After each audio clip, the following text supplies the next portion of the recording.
Bulgaria ni be the new generation your bokuta e me na mugume no obono mu egume we na gbona imagi mi ole iye Mauritania bi Mauritania ojo wa ni mu egume we wa ni mu mani mu mata ni gume bo fie yo me o iri 100% ba o itori ba o kori ya ni arita Morita me new generation prophet Atiti Morita we ya bo me we ya le me we ya le ku egbe me ai po mo dan le pegbe ibi edun no we o me ko pa mi ka we ni ya we no ma gba be tu gena ni kiro di wa ni gugun abori ya wo gugun so pope ya ga gun ya gbega yiyan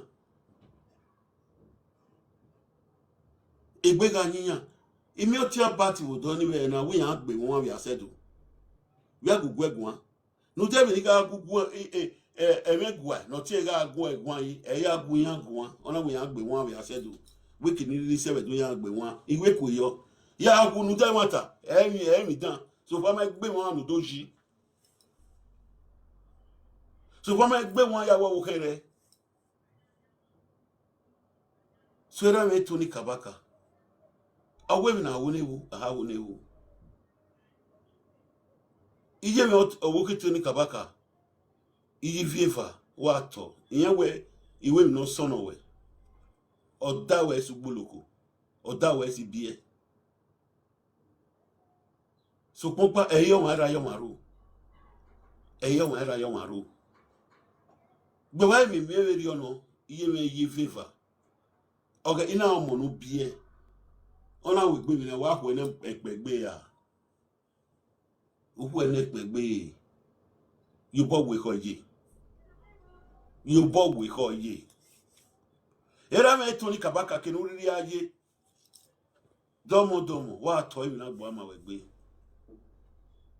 ime we de mi yana ro ye asuso mu we ime we de mi yana ro nya do awe no so no we ime we de mi yana ga ro nya do atemi no wa mu wo so popa ekpeti uge na ya nne ma de yan se ti temata ko buye ko avan o ya se gboru anwe e di mu fi dausa wi yan ro wi ekpeti uge na o bogwe ga aji imawe de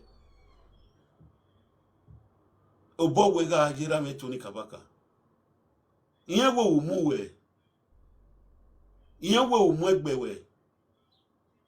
we ya fefefe yo mu yan egbe to ni Kabaka adun kinu wa se kinu wa ra me nu wa lao igweje igbe ti yan itori yo ti wa gbe itori yo wa gbe so pon pa ni iredo yin yana ogbo mo ga tori yo ma gbe mo na ra ana mu bola janati una ma mi ekwe ebo ni ga lo mi so popa o ga mi ekwe eroro bi tendu ga mi ekwe ebi no keke na awo gbogbo imi ekune ekwe no ruwe gbe o ri no te ta iwe gbe ola iwe gbe re ne ino ikeke ariwo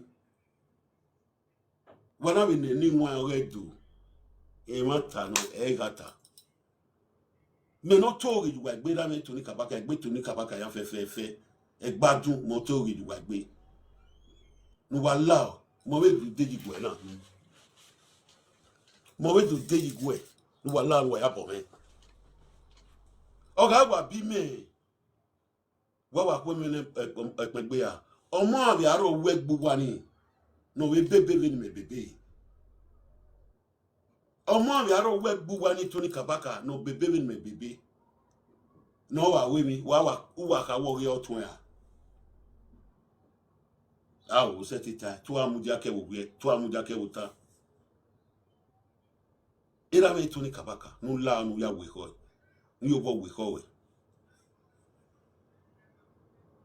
nulao yewe itori wa gbe so popa agbonoja ogweme ni ya le petu ge na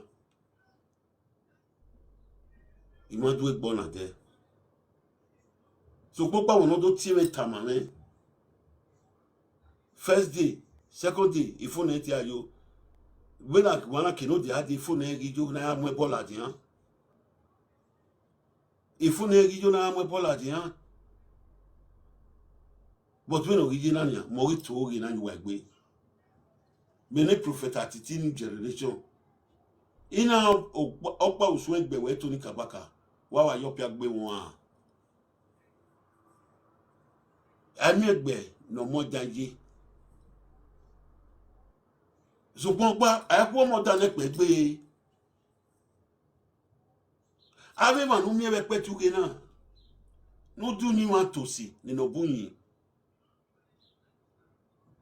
nígbà tàmíyàn ọ̀sí ẹ̀zọ́ ni màwé nà bú èso rọ̀ ni màwé yẹn máa gbá gúí náà tó gbálẹ̀ rẹ̀ ní dábẹ́ níyàwó ìrẹ́ pẹ́tùgé ẹgbẹ́ ẹsẹ̀ tó kó sẹ̀dídì bàbá nìyà ìyá gbòógì ẹ ó pẹ́ òkú sẹ̀dí adéwẹ́dì yẹn gbòógì ẹ but he had to take it as a crime where he ain't fear ogbe or that son of me he really must say boto or say no when he move boto emu boto eri ya we mi but we don't na ya re ra me to ni Kabaka nu la o agbon me to re ni yi agbon ni me na mi ekwe be de na era me wara ana mo bola janu mi ekwe owo atori yo magbona mo bola janu mi ekwe owo do na mi ekwe agiti no nya boni de na ya zoi owuri ni atele ni ya zoi iroro wi iyebo ya fefefe gbebe mi ekwe ne owo no nya boni e kese ti ka gbe ewi na ya zoi hi akwe exeti but me mi egbe mo da ogbon ne gbe mi ekwe ne gbe mo to ri na gbegbe emi ro pa ise ti eni cow no bere wa ti ebo ni eni cow ni me we do mi ekwe ma e we do vie ma so yi kan ka we nu da o ti ebo ni iba mi amia ya ye we mi no keke era no dudu o ti on emi omo ne emi egbe no mo dan ye oga twe opa osuwon twe owe na wa ko ene pegbe ya awe ko mo dan ne pegbe igweje nla onu yo bo we ko no me ki to no me ki yabo o pe o ko no e video ni yagun ani o pe o ko ni we gugun ana opia okono me video ni ya do mu we ni ri anu ya tori o gbe opia opo ni yiwe gugun abe tene na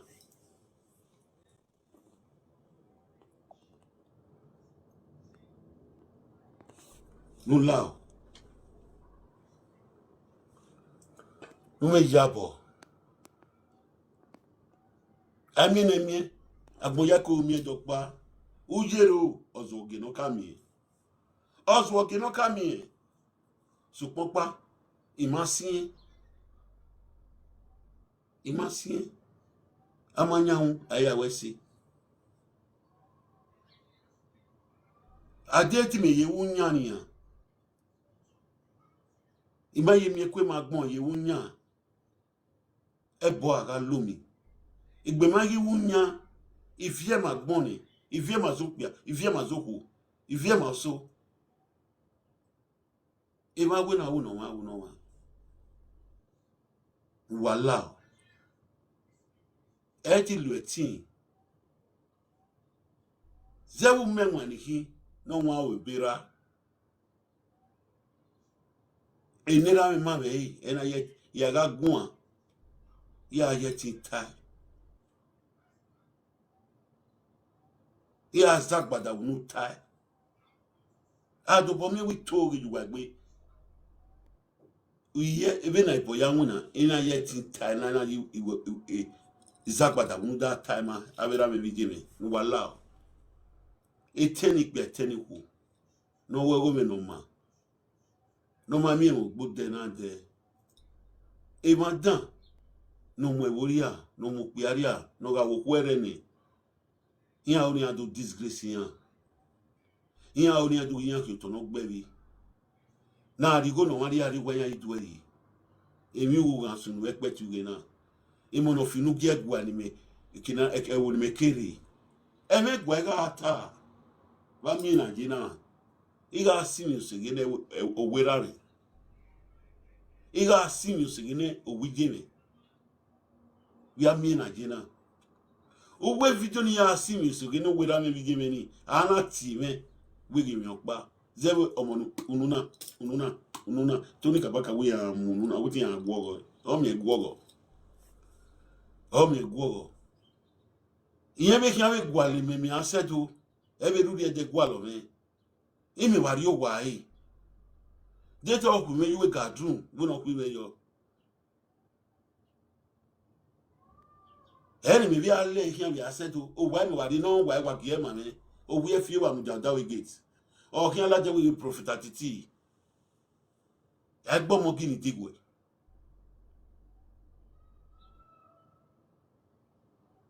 Wahala wa go ga video na. E video no wa go wa send again. E do ya fe wala. O kama ba ya fe kin wa se kin warame. E chief ya fe wala wa ya bo me. Igbine do ya agbina. Ajoja no we rame. Ajogwa ni owuye me. Asiye me hian. Iye do ya fe asiye hian. Uwe video ni na ena ladian e wa ti me dedegbe yenogije ena ladian iwe video ni fu maga apu esu ame presenter na no rowie ohia me denena esu ya wo odogun iwe video na no call me na do call me we ogele sunu ye o wa mi aka we ni ya ladian gbe na ipo na ni o wa ni le imaye kinogije if no bag of we ring. We are here where and not do too much more too much. Iyomo ite wala wa ya bome. Ami o neme ya bo agbona. Very me so se we petu gbe na awe fi ya gwana. Opia mi opo mi o ni. Iyomo mi o ni. Ito mi o ni. Ya se gbe je no bi eme ya mi o ni. Ivi gbe bi eme gun abi no ya sunu e. Igwe bi eme gun abi no ya sunu e. Awa gu no ma. Ogbo wan ve ni meje, ise ti wu no ma. Ere ya we mi. So if you do no go me, eteniku. Ave presenter ya fe. No wogo me no ma. They by fancy me no wogo me no ma. Ioni ari wa. Data agbe one. Data mo me yiga na mo yiga.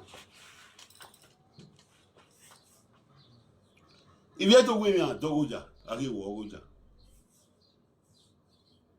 So no allow. There anybody make contribution wahala and whether contribute. No man contribute the same way today.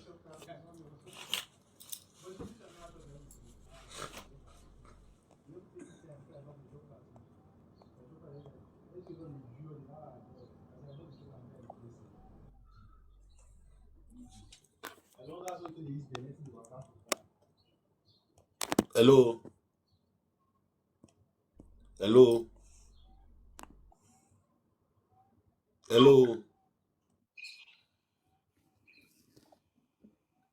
Wa go make one sabotage aside. Hello.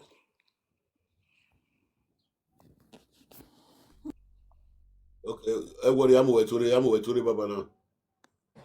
Is any money today? Hello, Atiti one. What would that be here, baba? Off for a way. I greet you. You go run work akabo. You go run work. I really appreciate it. When we are in Chief Odudu, Koyaka Bawari, you understand? So, I mean, my brother, Morion Westoto, because we are now, although you are married. No, the most important thing, not important to una offend there is no concrete to do don't find that okay, there's an error on it. Udo ladian, the sawi biagbon. Eminati boy, you don't think where you to where ita we mata baba wayabo me nika wayabo me. My brother, you have done a great job. You have done a great job there. Any all over the world. Yes, you have confessed and you have apologized. Me ma believe you no after that apology. After that apology was so sincere and I was so pleased in my heart. When you are in chief odudu ni e Korean yeme, when you are in your book. Any can we do any man about me, more time in our bullshit in.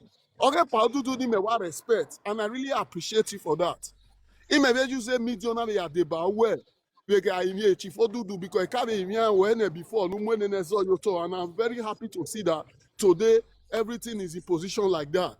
He may be to but maybe medium ya chief odudu not forgive you well because I'll buy him back above you. You understand? There's nobody that is perfect in life. But the ability for you to realize your mistakes and come back to your knees and apologize, that's the most important thing in life. And I really appreciate that on you, my brother. And secondly, the only time I do I call you, do I say your way? Oh no, my brother, you don't have anything to worry about. Dorian, where you, my brother? Dorian, where you, my brother? Don't be scared of anything. Hold your mind, nothing they happen. Osaloba no re mi se for no a heaven you come above no Saloba, my brother. I like the way you apologize to that man. So just stay on the apology and apologize to that man. Hey, Tiebono or Tiebone, who was stand on apology? Anybody you want, my brother, man, who care, nothing they happen. Only me, bring your man down. Not fear anybody, not let them put fear for your body. You don't argue when you buy, you don't argue when you. Anyway, put your way. Oh, but give me one. Give me one. You're almost ever from Victor. You do not tell when you buy the man who bought me from Victor of a different place. You don't know your back. I don't know where born in here. So, my brother. My brother, if you tell me where the apology where you get one even let you for do me. That you anybody brainwash you where you have done the best. Anybody okay, ni another time when where you zoni, no where you zoni, all let you for do me wame trust you, but because that man is a great man too.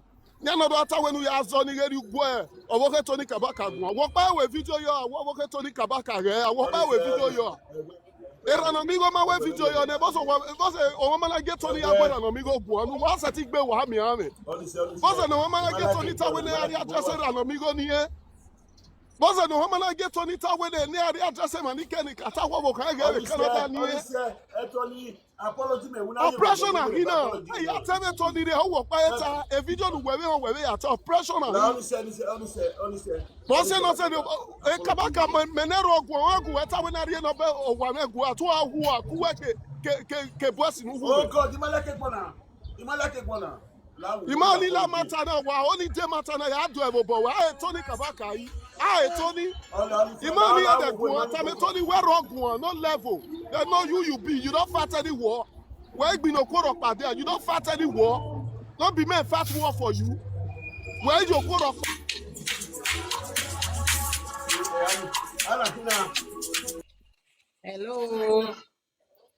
Hello, my brother. How are you? Hello. Hello. Baba, moje. Iwa adam iwe mi waya igun. Iwa adam owe kakabo. Osalubo no lao. Nege madan. Ki bata. Osalubo nege mat ki bata dan. Ijo manuru iruna na no. Emi opa ni only time away my brother. Edo we mi asunu. Mani managbon na we gun ayo. You my there, maybe with there, but it was watching movie well all the time. You understand? Korean where so talk. If your plan will make a piece to the two. A pa keke ichifo eri my odudu la wo only your plan only time away. Only where talome ika talomado talomana mejo bono you know. Hello. Emejo bonori no ma ulao. Emi opali wa emi awe wa koriore. Ege ma puchi weto ekenoma keke. You understand? Ege ma puchi weto ekenoma keke. You understand? Ula wo mori owe so to. O mani no do mijo tani do jo we ho no do tere ni ma we ebegu we. Owo na guko egbuko. You understand? Okoni ma ya fefefe no goma gwa ma ya o my kwoma ma ni bu soro yen bu yen swa mani fu wezo okeke derare yen le so mani aye. You understand? Do we muna ki muna no wan wina mi na mi challenge o saloba no lie challenge no me na o saloba no make you well to upgrade more in Jesus name. Amen. Only in your party, only tell my brother, Kojo. Prophet Hello. Atiti Ike Tuore, Hello. still on the mini Yetaban, Ike Tuore. Now be Oyeba strong. la modiane, mo bi go jake we la Be modiane strong. go me Be strong. la. Hey, fear, nothing that be fear, but already in your net. Stand on your apology and be strong. Don't be Yes, crying that for is nobody. Hey, man, that even when no that is boss is on the social media now. Here you do a good work. Be strong, my brother. If you I love that. Gyomaro pado threatening we be ke do ayo ya mu we. Eri me beg no level, nobody they fear anybody, enema nobody be God. Pressure now, enema my life matter now. That's just the truth. Chief Odudu, la. thank you, sir. God bless you. Thank you, sir. May God bless you and your family.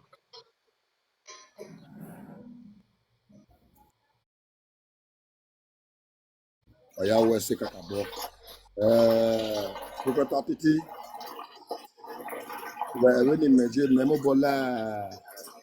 memo bola TikTok video ni memo bola platform wo da doge. When me pa no hin, e me pa ni wa de do ta ma we. E no be the woman ni no ya call we ni. Die la dia. O more understand the menania. E no be the woman ni no ya call we ni. Die la dia. Do ma o no the woman no tell me ni ma we la dia. Because agbona na je na e do we no ma me mo ye ti se ni wa e. We ti do rudu we ti do rude wo gbele gan. Wo adokyo la do we e we gan na do joy. It's not possible. You understand? So okuoni no rie no ba ninu we. Please, I'm begging you. There, life where's your way? Life you when Ojema, bring that woman's number out. Okay? Or when the woman way or block the number where you they can still trace her. They can still trace that number. You understand me? So bring it out. Only time I will do damn you, man. You understand? It's very important. Very, very important. Wa talk be no one. Epa no gwan for now. I will bet you one thing way ukurokpa mati Atiti. Edo wani anati Atiti we no te wona mi. Just that woman edo we than on guy the wrong zone. Obo ogbovobo. A musician gbove musician. Ohun we gbovo hen. Egbe na Titi je. When you na obe social media ni na obe TikTok. Obo kuta. Na va win am titeri odudu woto. Omaro pamakola Titi. You understand? I'm telling you. Okay, good. Then when I get Itawa ma calling here, You when I get understand? Omaro pamakola Titi. when I want go straight, leave down here, my brother. When I want go straight, he should go straight and say, "Oh, Getao." You understand me? Yes, He nah. should go straight and apologize. Where oh, Getao, he may oh, ma give me oh, I want to ma call him oh, he oh, no wrong you, wow. Do you understand me? Yes, Everybody Obo. will know. Or Everybody will. Igbovo. My Igbovo. brother. My Okay, brother. bro. Yeah, everybody will now know where to start from. You understand me? Because when Yeah. you make it matter now, at the time I will not lie you. My compose the music you win it. I will never lie you. You understand me now? Because what you but what you know you are too mature now. You be big person before now. Eh? Ibeka na do awenu wedu adigwe when I went with our okay, what Bama okay, what when one way I'm my body, not to tear ball. Or what of Kabaka Atiti? I'm telling. Oh, email. I bet you Atiti Bovo Tejakin Bovo.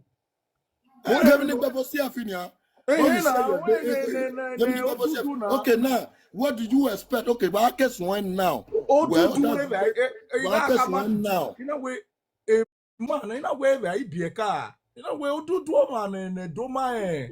No one at your do. No one, I go away. Unavailable for Ugania.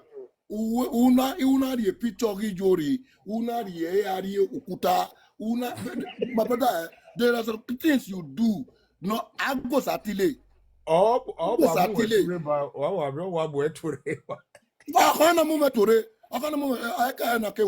I'm telling him the truth because he well like you know.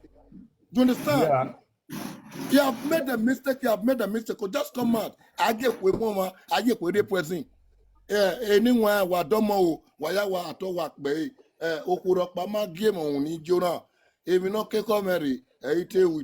Oh, you hear me kwema? Yeah, I went. Do you understand? I said you boy. Omana mi ekwe. Emi no really me bo boy. I'm telling you. I met am go na. E platform of me na ta na. Omana mi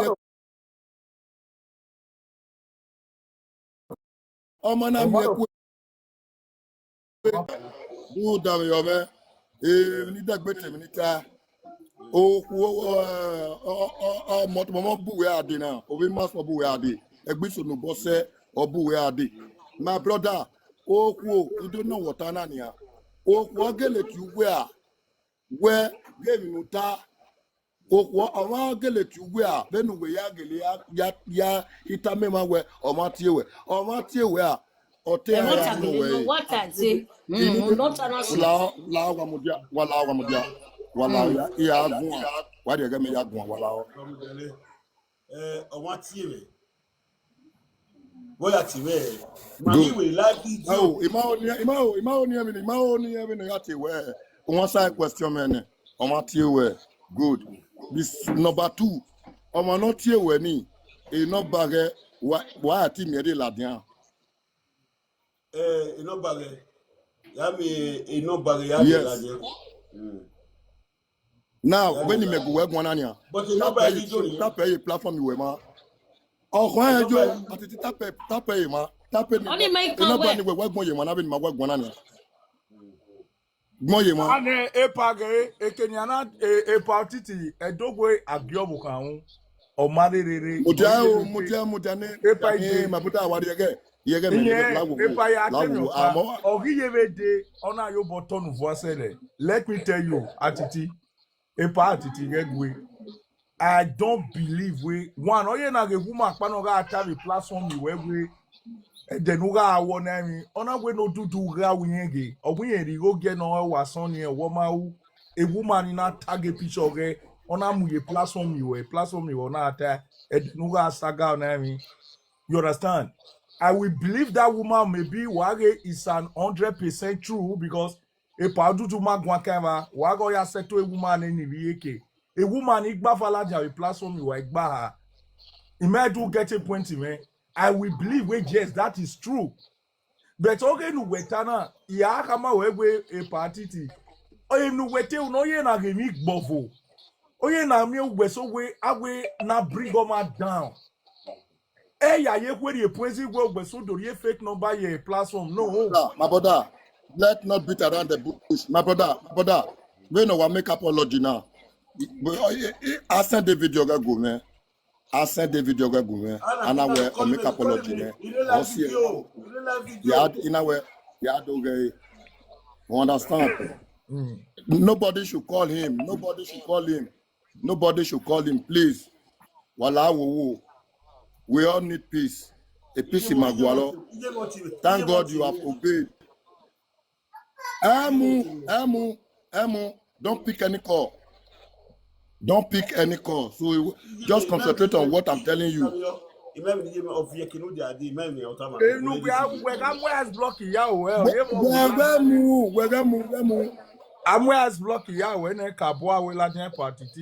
when Mammy Bona, okay, tell you, but it told you to Kabaka. Atiti, Atiti, Atiti, Atiti, they not ban at their man.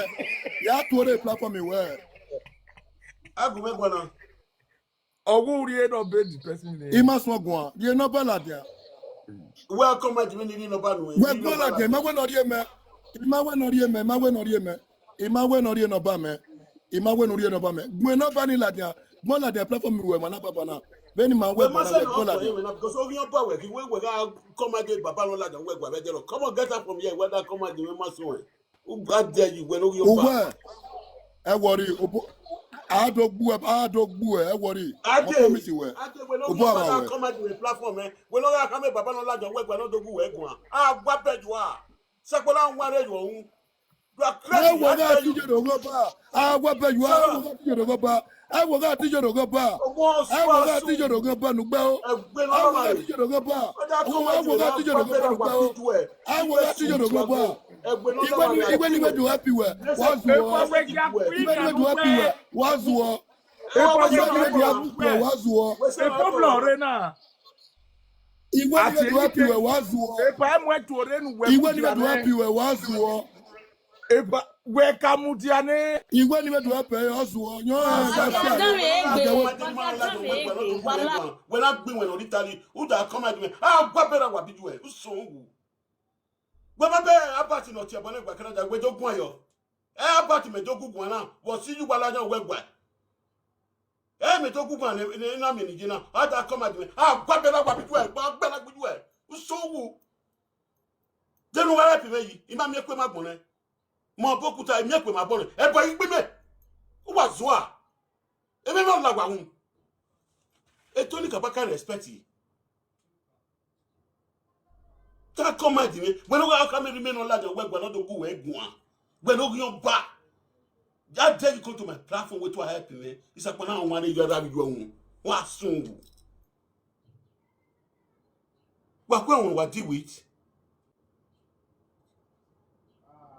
Ah, he take back down the voice,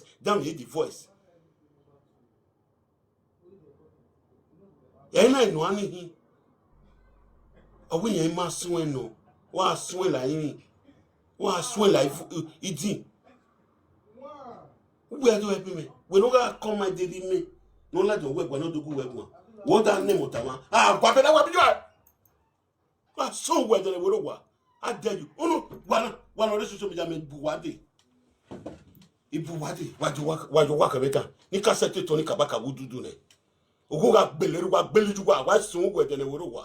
I tell you people. I tell you, enter my territory. Who are more?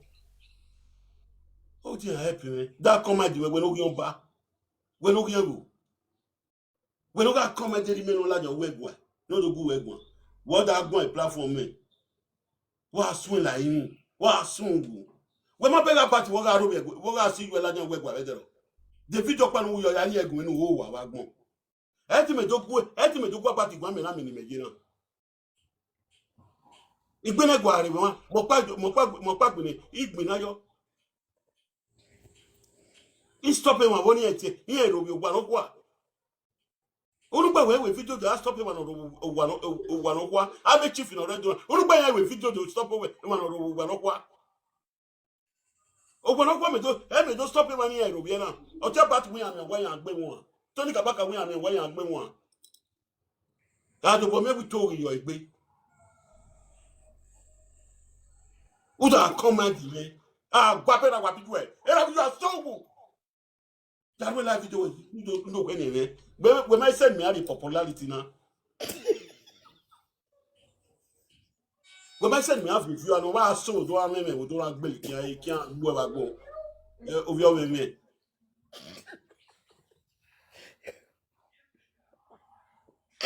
Oh, no, boy. Ah, Guapera, what big my cook was any of your women or say. I've been with. Sapona wana ni every year. Why that come at the men not the prophet at the bokuta. Dina wa peniku. Ya we muna na wu ana mi accident. Bokuta. Ya we muna na wu. E driver ga afi moto ka we gbo. O mi accident ogu. Me accident wo me wo kan we wo me. On accident yo, boy, I see on accident here.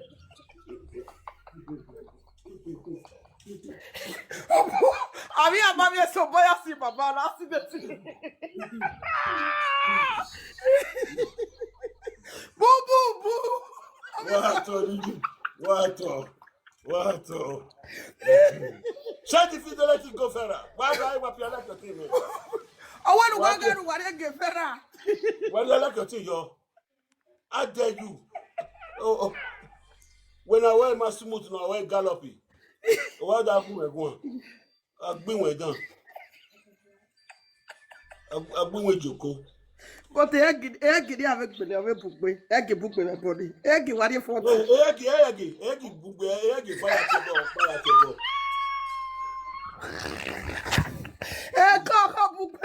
Active yoni.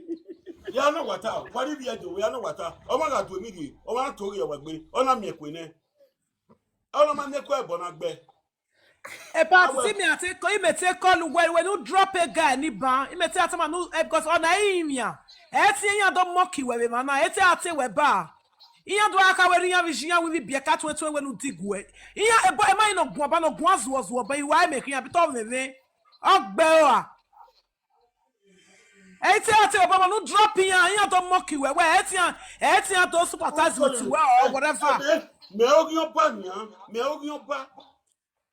Me ogio go. E ma me you come see look we no father no na what ya. We the ticket la wa jo wa ku e. If you can't buy the ticket la wa jo wa ku e. Agbo mo gini digwe.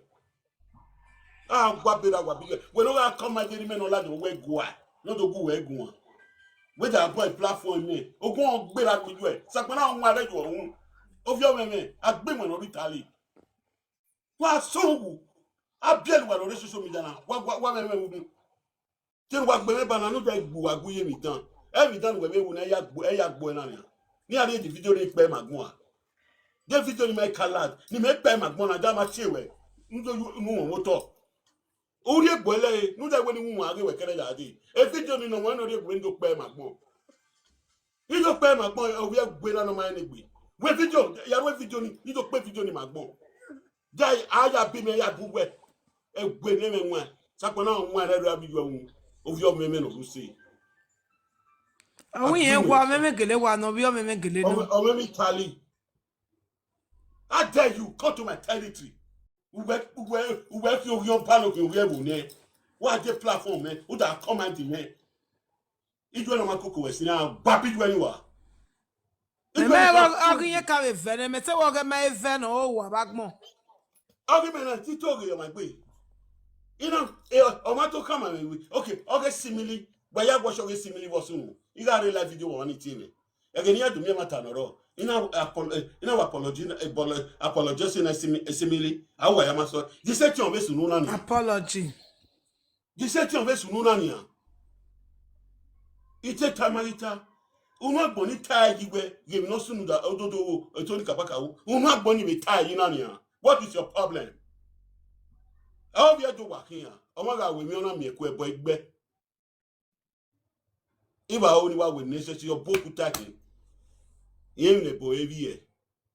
Imiekwe magbone, imiekwe mazene, imiekwe masone, imiekwe madedene, imiekwe ma otone done. He only went the necessary thing. No dey man your face. No dey Tony Kabaka ni ena ini no mo so to. How dare you to when no we so give me. No we maso we osogo me. Ya si wo we la diania. Sisi we ga di won no do tan agi. E video no no o we na di here era no keko ani no keko we na fi on we fu ani era na diko we era no ga do we de pe go sodi aka no da di go sodi era do le ya fi ofo ah kwa pe ju wa we no ga come dey no bi me we no la jan we gwa no do gu we gwa ama we ra be do ama we ju be do ama ke no kere be do what that come at the platform me isapa na gbe la biju ani ijo no ga do we to fi go sodi. Agba to ku gba bira gba biju so asun wo agbon isusu abia na gbe ijejo abia na gbe o me ife ko wo go me o ga fan ki o na u to fi ame yi enye na ruru hi oso ugwu wewe geu omeme widanye muta omeme na makoko no meme vitali omeme gwa no meme awi bi bia ka 2020 we onya mu we digwe me mama ihu ije no ga replace oyin no de no te bi bia ka 2020 iya mu we digwe nu bi mi ni uno ojigara ibi bia ka gbe leludun ana mo jigudun ibi bia ka gbe leludun ibi bia ka mu we digwe kweyo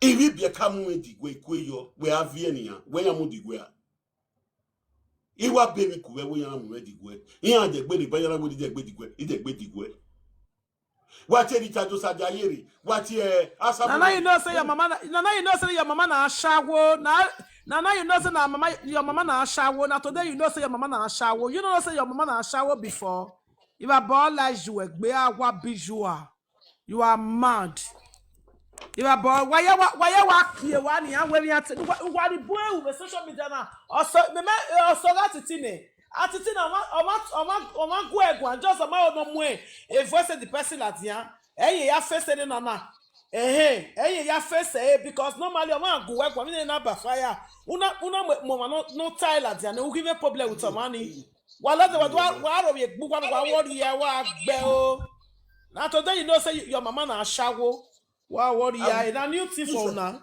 ise ti kuru domo ise ti kuru do sebe Koji, umekbo ukana. Ukana no ga comment ni me no la do. Oda comment me na. Obo yan ko wa sugu. That is okay, sir. Pardon.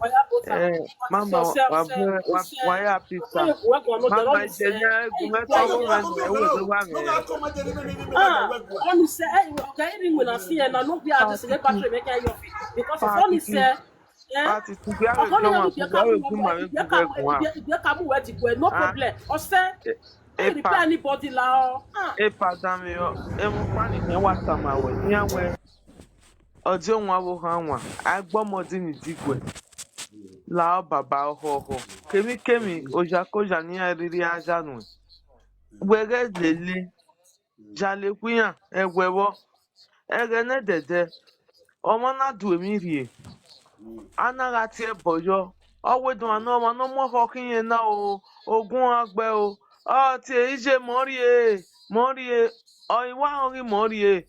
O wa bi won na rie ebo igbe. But okpa vano agbetin imi baba. Je rahimia. Obona laho. Obona laho. Wege gawe commentators. Wege ge ma ni do sejo. Image commentators. Iya Tony Kabaka lera me. Owoke Tony Kabaka yifa imi mana.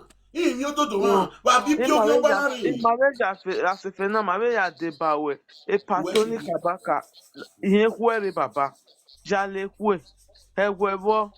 Ogwin etanye marita. Omo no kole si ameno sioni.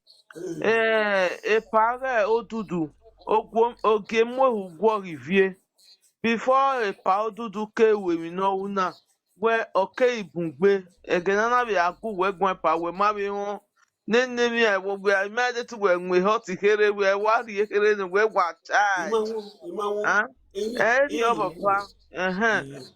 Pani odudu ọmọ ni me wa yen so wa e wa no ete uberi oni very calm person ete uberi oni baba odudu la wogo baba ekeke nu nuri na adam ima mahia mahimia on behalf of Atiti baba nu la wogo emi kemi nu ero ra wu no do ya serin ebo ni odo we wala baba ye we mi ka wan ore we bo ama wa te wo ma ri o wa iga mie amie 1 naira amie 2 naira ma we ro no like Atiti no we support ya ege amage un no jona social media no cruise no followers o ya gwa lo oni ete we yen go viral o ma ri o kan aje social media yen na politics u talk we talk go me we na ya wini no nu wala agogo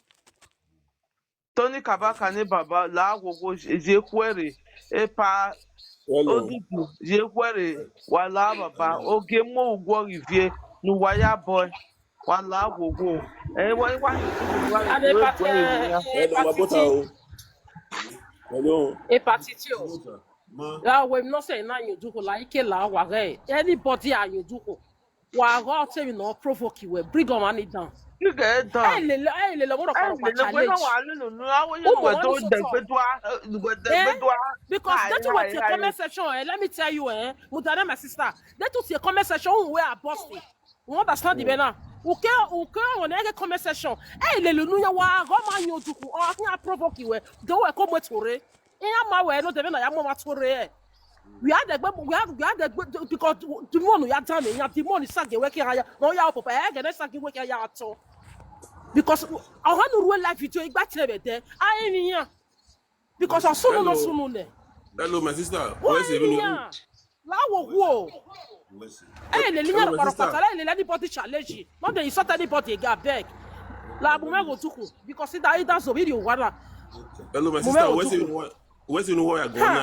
Why we're seeing where Me you're wo going me now? no we are the same carry we na see na. Okpe medicate am you see. E battery me here wrong down. Hey, le anybody challenge. La wo. My brother, but where's you going now, my sister? My brother, even when why are you here now? Why are you here? Anybody now? No, tell no mama. No, we are maybe or tell no mama that way or that one and we here now. Who are money mama want to read? When no say na mo video, when no say na mo video. Oh, via mimi, na ma era be we do. Or when they malaja we go. Who guys been? No, once and not once Imagine, we na no anything. E me ya a voice eh. Money the no no he wa me we or Boy, no what drop because I don't know where in yana. Hey, I get my no do I yo. Umuya tore. Wa muya tore. The second my sister la ya tore na. Okay, well, money no bad way. What forget Tony? Where Tony? For advice or give me Tana the Tony, what forget Tony? No, no, why in here? I want my anyway. Come on, only be that only way. What forget on one? Forget on one. What forget the where I am why in your having it.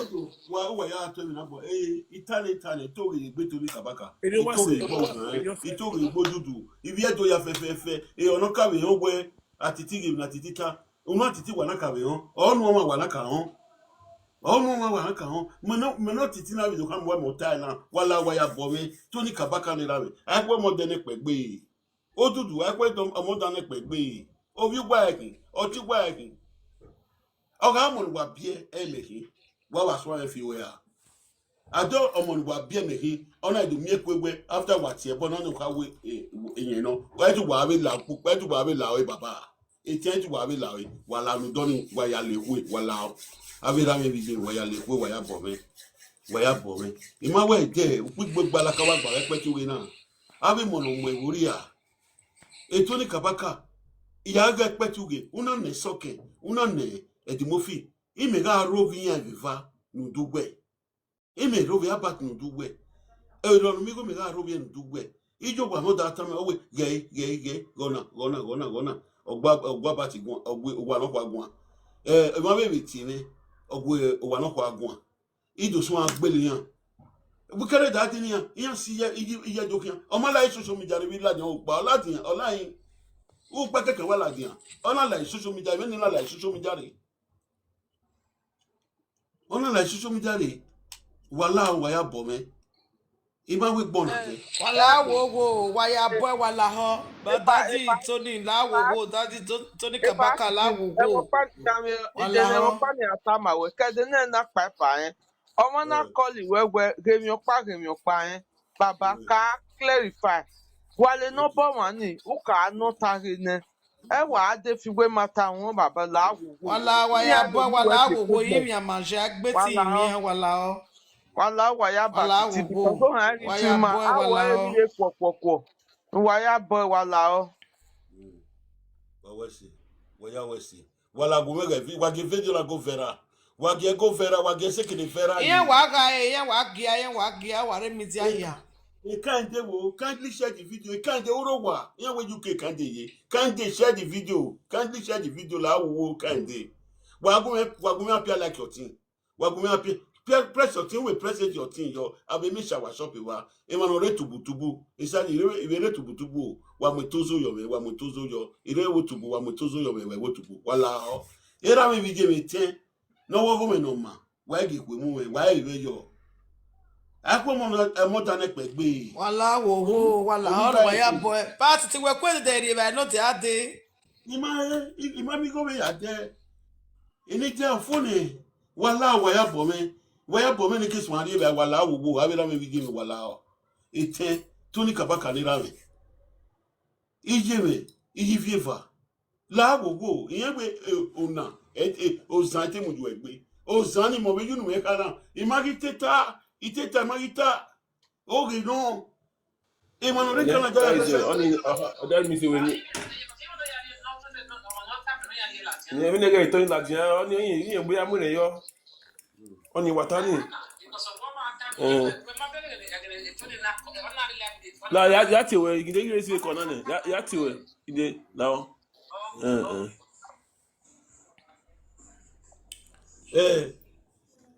Wala Tony Bokabe ti we bedero ila ya bome o ita atiti to gbe atiti to nu o gi no runu we na nu atiti na ogungbe nula nu ya bome nula ya le ku me la baba wala o ga atiti ke o Una just they say Tony Kabaka can never forgive Atiti. Tony na human being, Tony Kabaka na human being, no be person like that. He no get strong mind like una. Una when the right hand, so now una get evil hearts. A part of the Kabaka, but I see. You understand? I don't say maybe they take advantage of that. Say maybe because say the man they soft. Maybe they take that advantage, maybe they suffer.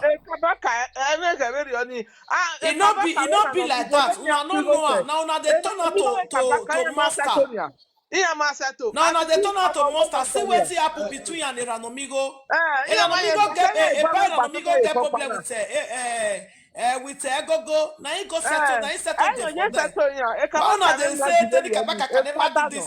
Tony Kabaka na human being get feelings. Like una shut up. Na human being be.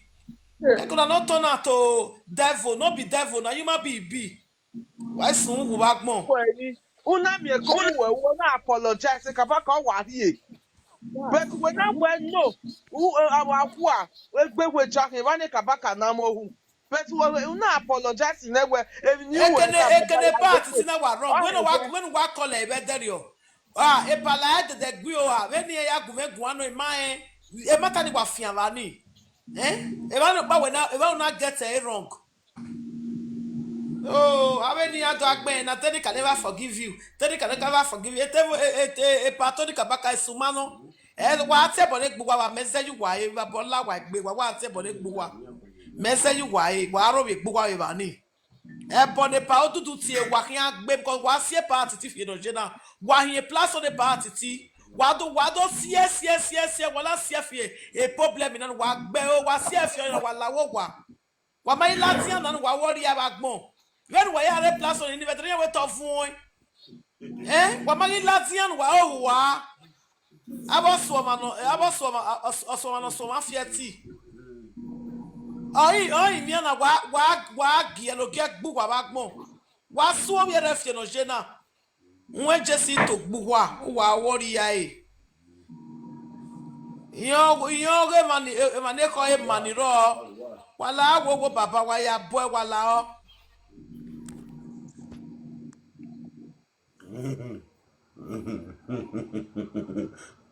Waya Wesi abigime. Waya Wesi. Na wow. So if you do no work in Orisi, wa Wesi kakabo sabu ade baba. Ini ane ke ya aji. Meme wa mohebo we riana na. Meme wa mohebo. Ewi ene wa we social media na. Amafia boba la tane we social media na tie. U wa je unya de boba lo se boba we do. Nu wa gbe o. Wow, Wala agwo wa we ra me hion we pa otiti odudu la agwo baba ave abu dance on iru we o ya me igun ala agwo baba wa ya boy wala ho wala agwo wa we su na ni gbene comment na ya do su ife o we do iyan si o kere ni ya push ife we no do aje na wala o wa ya batiti wala yo gogo ni ma kakabo we like your thing ye tani no ni are tubu wa no like your thing wala agwo we mi na we su that mama ya we gogo wa ya boy wala agwo wo because I mean na me wa gbode o tie bogi ogwa no kwa mi ma no ama egwe so I mean wa na mi na ko ibi ara we ho ne pete ma ni do agbe sesese na we ga iga leli ya we na adam ya we uwe so agbeti ya so when a man in the America je when a wa go we gwa dero a man o we gun e ka bo dudu ka bo so ni a go we gwa so dey ro na ya sere bo I mean na we mi panya ya sere bo I we gbeti mi baba e no bo wo han se o mo dan na wonu de la ya sere bo eri o wa no truth of the matter other way na ever send your video so you need to bomb me to me wa ba jogwa ni agbe won o kwa go se better itani ibi ekwe magbon ivie magbon ihia owen ihia your friend owen ni wa mene so ihia di agbe won yan si ti gbe won iye gbo ayo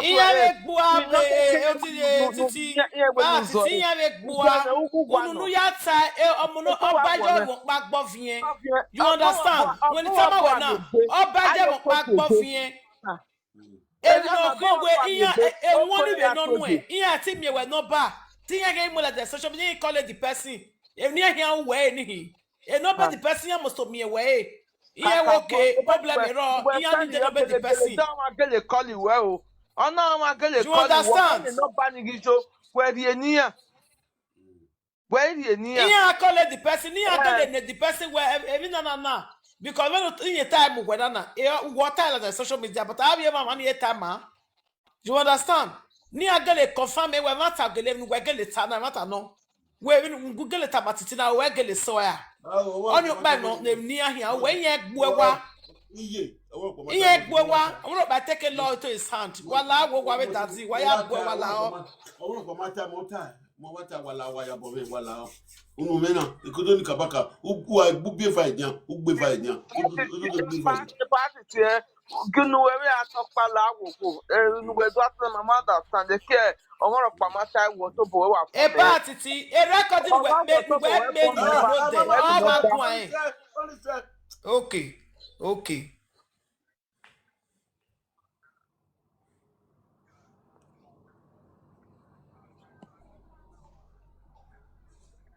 network